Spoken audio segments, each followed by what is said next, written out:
माझे नाव नेहा आहे. मी मध्यमवर्गीय कुटुंबातील होते.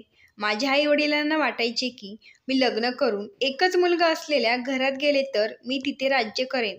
माझ्या सासरच्या घरी ना मोठे दीर-नणंद होते, ना सासू-सासरे. पण एकत्र कुटुंब असेल अशा घरात लग्न करावं असा माझा विचार होता. पण कदाचित सासरची सेवा करणं हे माझ्या नशिबी नव्हतं. माझ्या आई-वडिलांनाही याचा आनंद झाला. ते म्हणायचे की तो श्रीमंत मुलगा आहे आणि आमच्या मुलीला नेहमी आनंदी ठेवेल. पण तो मुलगा नसून तर तो एक 35 वर्षाचा पुरुष आणि एका मुलाचा बाप होता. त्यांचे नाव होते विनोद सिंघानिया. तो कदाचित आपल्या 13 वर्षाच्या मुलासाठी पत्नीच्या रूपात नर्स शोधत होता. पण माझ्या आई वडिलांना या गोष्टी समजल्या नाहीत.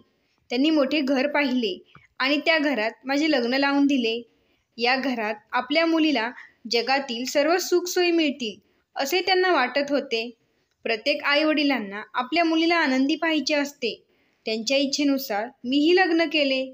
कारण मला माहीत होते की चांगल्या मुली नेहमी आपल्या आईवडिलांचं ऐकतात. आईवडिलांच्या संमतीनेच तिला तिचा आनंद मिळतो.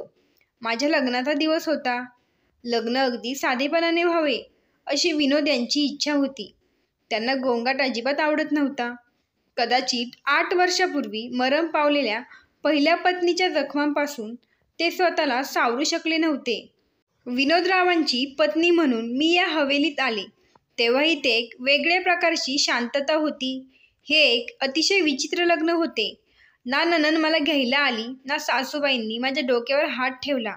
खरे सांगायचे म्हटले तर मला या सर्व नात्यांची खूप इच्छा होती.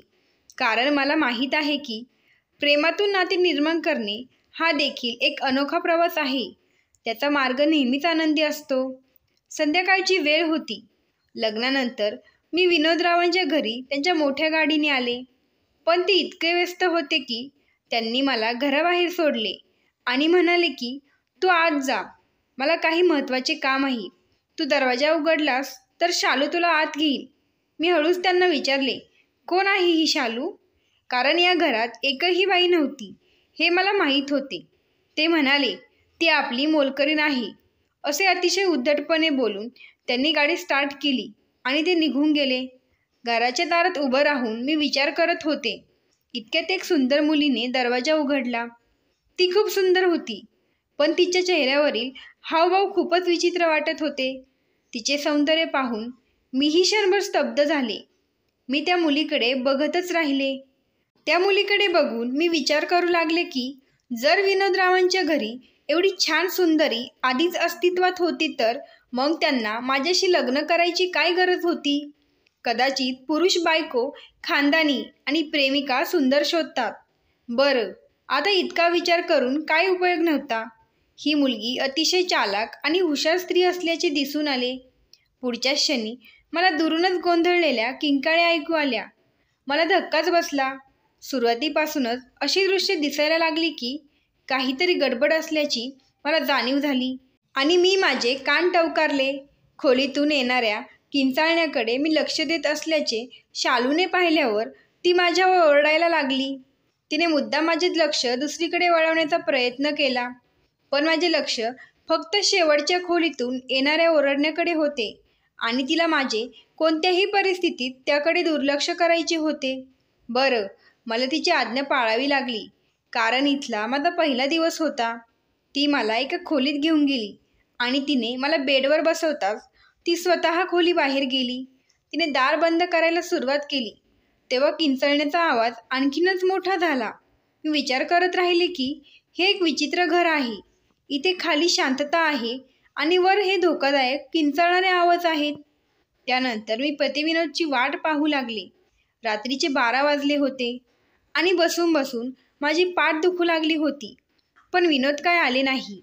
1 वाजता मला डुकला लागणारच होता तेव्हा अचानक खोलीच्या दरवाजावर थाप पडली.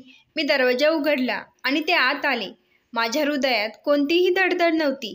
कारण हे एक अरेंज मॅरेज होते आणि मला फक्त माझ्या आई वडिलांच्या फायद्यासाठी हे नाते जपायचे होते. विनोद माझ्या जवळ येऊन बसले आणि त्यांच्या डोळ्यात अस्वस्थतेशिवाय दुसरे काहीच नव्हते. कदाचित त्यांनीही या वयात त्यांची काहीतरी मजबुरी असेल म्हणून त्यांनी लग्न केले असावे. उलट त्यांचे काहीतरी वेगळे कारण असावे असा मी मनात विचार करत होते. तेवढ्यात ते अचानक मला म्हणाले, मला खोटं बोलायची सवय नाही आणि मी तुला खोटी आश्वासनही देणार नाही. मी तुझा तिरस्कार करेन असे म्हणणार नाही, पण माझ्याकडून जास्त अपेक्षा ठेवू नको. हे लग्न मी माझ्या मुलासाठी केले आहे. माझा मुलगा मानसिक रुग्ण आहे. त्याला विचित्र सवय आहे. तू सुशिक्षित आहे. मला आशा आहे की तू ते हाताळू शकेल. मी म्हणाले, का नाही? तुमचा मुलगा आता माझी जबाबदारी आहे. त्यांच्या बोलण्याला मी पहिल्यांदाच उत्तर दिले. ते आनंदाने म्हणाले, मला तुझ्याकडून हीच अपेक्षा होती. नेहा, शिकलेल्या मुली खरंच खूप चांगल्या असतात. माझा मुलगा विचित्र सवयींचा बळी आहे. डॉक्टरांनी सांगितले आहे की भविष्यात कदाचित तो पूर्णपणे बराही होऊ शकतो. त्याला एका आधाराची आणि मायेची गरज आहे. जेव्हा मी त्याला बघतो तेव्हा तो त्याच्या खोलीत झोपलेला असतो. रात्री 8 ते सकाळी 12पर्यंत आणि फक्त शालू त्याची काळजी घेते. होय, शालू आमची जुनी मोलकरीण आहे, पण मी तिच्यावर जास्त विश्वास ठेवू शकत नाही. म्हणूनच मला माझ्या मुलाची संपूर्ण जबाबदारी तुझ्यावर सोपवायची आहे. हे सांगून विनोद शांत झाले. माझ्या डोक्यात शालूचा चेहरा फिरू लागला. शालू या घरची मोलकरीण न दिसता तिच्या धारदार आवाजावरून जणू ती घरची मालकीणच आहे असे वाटत होते. मी ही गोष्ट विनोदला सांगितली नाही, कारण मला कौटुंबिक बाबींमध्ये ढवळाढवळ करणे अजिबात आवडत नाही आणि मी त्या गोष्टीचे मौन पाळले. विनोदच्या मुलाची काळजी मी नक्कीच घेईन असे मी ठरवले होते. ते त्याच्यावर अपार प्रेम करत होते. कदाचित त्यांचं प्रेम मिळवण्याचा मार्ग मी त्याच्या मुलाचा सांभाळ करणे हाच आहे. बरं, सकाळी मला जाग आली तेव्हा विनोद घरात नव्हते. मी हलक्या मनाने जागे झाले. घरात एक विचित्र शांतता पसरली होती. मी बेडवरून उठण्यापूर्वीच माझ्या कुटुंबाला खूप मिस करत होते. तेवढ्यात दारावर थाप पडली आणि मला शालूचा आवाज आला. आत येऊ का? मी म्हणाले, ए असे म्हणता शालू आतमध्ये आली. शालूच्या चेहऱ्यावर नाराजीचे हावभाव स्पष्टपणे दिसत होते. तिने मला विचारले, मॅडम, तुम्ही नाश्ता रूममध्ये करणार की डायनिंग टेबलवर सर्व करू? मी म्हटलं, टेबलावर ठेव. मी तिला विनोदच्या मुलाबद्दल विचारले. तेव्हा ती म्हणाली, छोटे मालक झोपलेले आहे. ते उठल्यावर मी स्वतः त्यांना नाश्ता बनवेल. शालूच्या स्वरात एक विचित्र हट्टीपणा आणि उद्धटपणा होता. जणू तिला विनोदच्या मुलापासून मला दूर ठेवायचे आहे. मी म्हटलं, ठीक आहे, तू नाश्ता तयार कर, मी येते. काही वेळाने मी अंघोळीसाठी बाथरूममध्ये गेले. अंघोळ करून बाहेर आले तेव्हा मला कोणीतरी मोठ्याने बोलताना ऐकू येत होते. मी पटकन टॉवेल घेतला आणि केस बांधून बाहेर आले. तेवढ्यात अचानक आवाज बंद झाला. कदाचित शालू कोणाशी तरी बोलत असावी. आवाज ऐकून मी किचनच्या दिशेने आले तेव्हा मला तिथे एक 13 वर्षाचा मुलगा दयावया करत उभा असलेला दिसला. शालू त्या मुलाला आदेश देत होती. त्याची अवस्था पाहून मला खूप आश्चर्य वाटले. मुलगाही घाबरलेला दिसत होता. मी त्याच्या जवळ गेले आणि म्हणाले, गुड मॉर्निंग बेटा, तुझे नाव काय आहे? तो म्हणाला, माझे नाव विकी आहे. त्याने घाबरत घाबरत उत्तर दिले. मी त्याची पाठ थोपटत म्हणाले, जसे काय मी त्याला खाऊन टाकेन. मी म्हणाले, विकी बेटा, तुम्हाला घाबरायची गरज नाही. आता मी इथेच राहणार आहे. आता मी तुझी खूप काळजी घेईन. तो माझ्याकडे विचित्र नजरेने पाहू लागला, जणू मी त्याला काहीतरी विचित्र सांगितले आहे. तो माझ्याकडे आश्चर्याने पाहत म्हणाला, खरंच तुम्ही माझी काळजी घेसाल का? मी म्हणाले, हो, तू खूप गोंडस मुलगा आहे. तू जे काही बोलशील ते मी मान्य करीन. मी तुझी प्रत्येक गोष्ट ऐकेन. मी त्याच्याकडे प्रेमाने पाहू लागले. तो खरंच खूप निरागस मुलगा होता. मग शालूची इच्छा नसतानाही आम्ही एकत्र डायनिंग टेबलवर नाश्ता केला. माझ्याशी बोलताना तो खूप हलक्या आवाजात बोलत होता, पण विकीशी झालेल्या त्या काही बोलण्यातून मला अंदाज आला होता की विकीच्या कृत्यामागे शालूचा हात नक्कीच आहे. पण ती चालाकबाई पकडली गेली नाही. मला या गोष्टीचे रहस्य जाणून घ्यायचे होते. मी हळूहळू विकीच्या खोलीत येणे जाणे वाढवले, पण मी नेहमी बघायचे की मी खोलीतून बाहेर पडताच तो धावत जाऊन बेडवर उशीच्या मागे तोंड लपवायचा. हे मला एकदा नाही तर बऱ्याच वेळा गेल्यानंतर लक्षात आले होते आणि विकीच्या मनात नक्कीच काहीतरी गुपित होते, जे मला तो सांगू इच्छित नव्हता. आता मी शालू आणि विकीवर लक्ष ठेवू लागले. मला या प्रकरणाच्या तळाशी जाऊन सत्य सिद्ध करायचे होते. जसजसे दिवस जात होते तसतसे मला जाणवू लागले की शालूची वागणूक माझ्याशी कठोर होत चालली आहे. पण मी ठरवले होते की विकीच्या सोबत राहण्याचा प्रयत्न करेन आणि त्याने माझ्यासोबत राहावे. माझ्या येण्याने विकीत खूप बदल झाल्याचे माझ्या लक्षात आले होते. त्याचे आयुष्य खूप बदलून गेले होते. विनोदरावांनाही याचा खूप आनंद झाला होता. पण एक दिवशी मला माझ्या आईवडिलांच्या घरी जावे लागले. त्या दिवशी विकी खूप अस्वस्थ दिसत होता. खूप दिवसांनी मी माझ्या माहेरी गेले. 2-3 दिवसांनी घरी परतल्यावर विकीचा चेहरा उदास झाला होता. मी त्याला विचारले की काय झाले आहे. त्यांनी मला या विषयावर कोणतेही उत्तर दिले नाही. प्रवासात मी खूप थकले होते, म्हणून मी माझ्या खोलीत जाऊन आराम केला. काही वेळाने मला जाग आली. तेव्हा बाहेर काहीच हालचाल नव्हती. एक विचित्र शांतता पसरली होती. काहीतरी गडबड आहे असे मला वाटले. मी लगेच विकीच्या खोलीकडे निघाले. त्याच्या खोलीचा दरवाजा आतून बंद होता. 13 वर्षाच्या मुलाची खोली त्याने आतून बंद करण्यात काही अर्थ नव्हता. मी सर्वत्र नीट निरखून पाहिले असता विकीच्या खोलीची एक खिडकी उघडी असल्याचे मला दिसले. खिडकीतून खोलीचे दृश्य स्पष्टपणे दिसत होते. त्यावेळी माझी शंका विश्वासात बदलली. शालू विकी समोर उभी राहून ओरडत होती. तेव्हा विकी घाबरत उशीजवळ बसला होता. शालूकडे बघून असे वाटत होते की तिला विकीचा खूप राग आला आहे. मलाही विकीचा राग आला होता, कारण तो मुलगा असून या घरातल्या मोलकरणीसमोर इतका लाचार का आहे. त्याने हवे तर मला सांगायला पाहिजे होते. मी दार वाजवू लागले. शालूने घाबरून दरवाजा उघडला. विकी रडत होता. त्याची प्रकृती खूपच त्रासदायक वाटत होती. हात थरथरत होते. मी शालूकडे रागाने पाहिलं आणि तिला तिथून जाण्याचा आदेश दिला. मग मी आत गेले. विकीच्या डोळ्यात पाणी आल्याचं मी पाहिलं. तो खूप काळजीत दिसत होता. तो निरागस आणि असहाय्य दिसत होता. मला विकीचा दुसरा हात उशीवर दिसला. तो माझ्यापासून उशी लपवण्याचा प्रयत्न करीत होता. मला आश्चर्य वाटले की या उशीमध्ये काय आहे. विकी मला त्याच्या जवळही येऊ देत नव्हता. मी म्हणाले, इकडे ये बेटा. मी विकीला माझ्याजवळ बोलावले, पण तो उशी सोडायला नकार देत होता. मी त्याच्या हातातून ती उशी ओढून घेतली. उशीतून काही दागिने आणि मेकअपचे सामान पडले आणि त्यासोबत एक छोटा स्कार्फही पडला. हे पाहून मला खूप आश्चर्य वाटले. त्याने डोळे खाली केले. मी त्याला म्हणाले, हे काय आहे. हे तुला कोणी दिले. यावर तो म्हणाला की या गोष्टी माझ्यासाठी शालू घेऊन येतात. मी म्हणाले, ती तुझ्यासाठी या गोष्टी का आणते. मी आश्चर्याने विचारले, पण विकीकडे याचं उत्तर नव्हतं. मला शालूचा खूप राग आला होता. हा काय मूर्खपणा आहे. मी विकीला सोडून शालूकडे पळत गेले, पण शालू तिथे नव्हती. मी शालूची वाट पाहू लागले. संपूर्ण परिसरात तिचा शोध घेतला, पण शालू कुठेच सापडली नाही. मग शेवटी मी थकले आणि खाली बसले, पण माझा राग गगनाला भिडला होता. शालू इतका घृणास्पद खेळ खेळू शकेल याची मी कल्पनाही करू शकत नव्हते. संध्याकाळी विनोद घरी आले तेव्हा दारावर थाप पडली. शालूही त्यांच्यासोबत घरात आली. विनोद तिथे असल्यामुळे मला शालूशी बोलता आले नाही. तिला इतरांसमोर कधीही अपमानित न करण्याची माझी सवय शालूला आधीच माहीत होती. त्यामुळे मी गप्प राहिले. मला तिचं गुपित कळलं होतं हे तिला माहीत होतं. विकी नॉर्मल होत चालला होता. मी त्याच्या खोलीत गेले आणि तेथील दागिने आणि मेकअपचे सामान फेकून दिले. आता त्याला व्यवस्थित सांभाळण्याची जबाबदारी माझी होती. मी त्याला चांगले चांगले खायला द्यायचे आणि त्याच्याशी खूप बोलायचे. यामुळे विनोदही खूप आनंदात होते. पण शालू माझ्यापासून किती दिवस तिचे सत्य लपवणार. एक ना एक दिवस तिला मला हे सत्य सांगावेच लागले.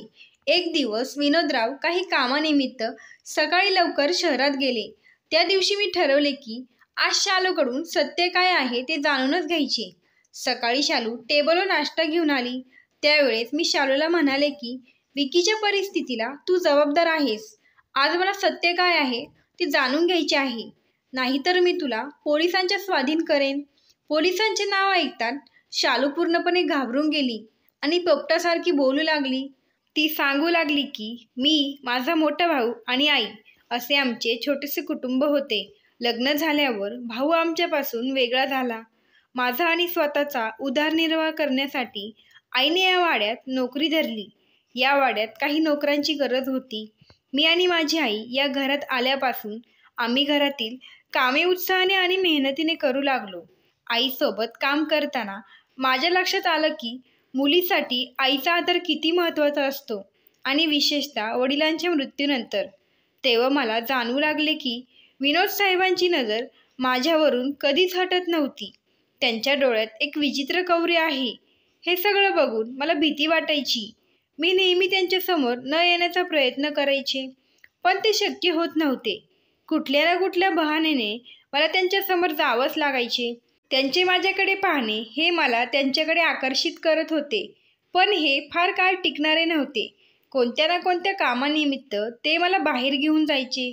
हळूहळू आम्ही दोघे एकमेकांकडे आकर्षित होऊ लागलो आणि त्यांनी त्यांचे माझ्यावर असलेले प्रेम व्यक्त केले. त्यांनी मला लग्नासाठीही विचारले, पण ते शक्य नव्हते, कारण मी एका मोलकरणीची मुलगी होते. विनोद साहेब खूप मोठे श्रीमंत खानदानी होते. विनोद साहेबांनी मला गुपचूप लग्न करू असे सांगितले. यावर मी त्यांना म्हणाले की पण लग्न कधीच गुपचूप करता येत नाही. मला माहीत आहे की गुपचूप लग्न करणे हे एक पाप आहे.